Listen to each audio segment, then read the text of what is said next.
안녕하세요. 핵심 뉴스만 전해드리는 지인입니다. 구독과 좋아요는 제작자에게 큰 힘이 됩니다. 오늘은 오랜만에 해운업계에 대한 얘기를 해보려고 합니다.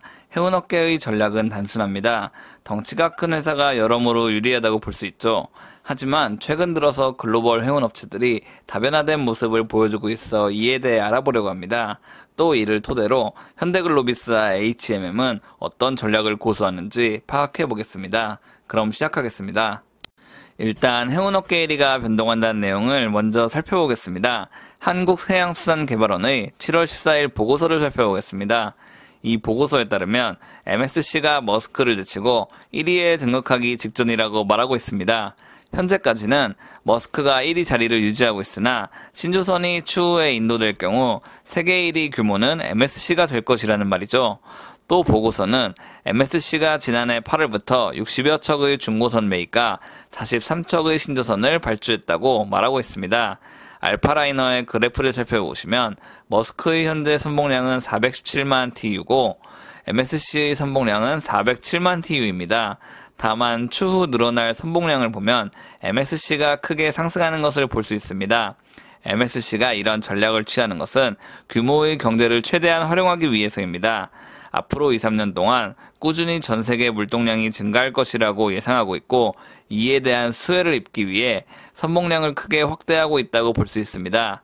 그렇다면 머스크는 어떤 전략을 취하는 것인지 한번 알아보겠습니다. 머스크의 행보를 살펴보겠습니다. 머스크는 지난 2018년 18,000 TEU 선박 20척을 발주한 후 최대한 대규모 선박에 대한 발주를 자제하고 있습니다. 이미 초대형 선박에 대한 수요가 포화가 됐다고 인식하고 있기 때문입니다. 이는 MSC의 입장과는 약간 다르다고 할 수 있죠. 그리고 여러 통관업체 등을 인수해 내륙 물류 서비스를 강화하고 있습니다. 해운업은 항구에서 항구, 대륙에서 대륙을 이동하는 것을 뜻한다면 물류업은 선박을 이용하는 운송뿐 아니라 내륙으로의 물류라인 형성, 그리고 비행기까지 활용해 모든 제품을 운송하는 것을 뜻합니다. 또 주요 국가에서의 물류 M&A를 진행하고 있습니다. 즉 해운사에서 물류회사로 변신하고 있다는 말입니다. 게다가 머스크는 꾸준히 피더스 컨테이너선을 발주하고 있습니다. 피더선은 2000TU급 이하의 컨테이너선을 뜻합니다. 이 선박은 대양을 이동하기보다 육지 내부의 강을 통해 여러 물류 라인을 형성하는 데 투입됩니다. 즉 진정한 물류회사로 변신하고 있다는 말이죠.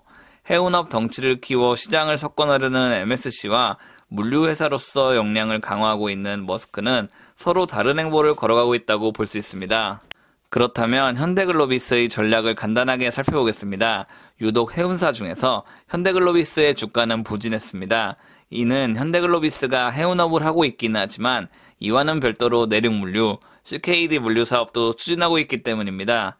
회사는 글로벌 물류회사라고 항상 언급해왔기 때문에 맹목적인 해운사라고 보기에는 힘들다는 말이죠. 그런데 문제가 발생했습니다. 2020년 코로나가 발생한 후 전 세계의 자동차 수요가 줄어 자동차 운반선이 활약할 기회가 많이 줄어들었습니다. 따라서 현대글로비스는 이 자동차 운반선을 활용해 전기차 운송, 벌크 물량 운송 등을 추진하고 있습니다. 즉 자동차 운반선을 활용한 과거 영업 방식을 탈피해 좀 더 다변화된 물류업체로 성장하고 있다는 말이죠. 이 같은 변화는 현대글로비스의 성장을 일부 더디게 합니다. 새로운 영역에 진출하는 것이기 때문이죠. 다만 장기적인 관점에서 봤을 때 여러 새로운 영업이익을 확보할 수 있는 가능성을 올려줍니다.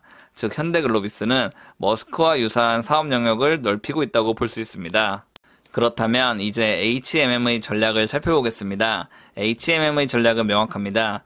지난 6월 HMM은 현대중공업과 대우조선해양에 각각 6척씩 총 12척을 발주했습니다. 즉 다량의 컨테이너선을 더 확보해 규모의 경제를 추구하겠다는 것이죠. 이는 MSC의 전략과 동일하다고 볼 수 있습니다.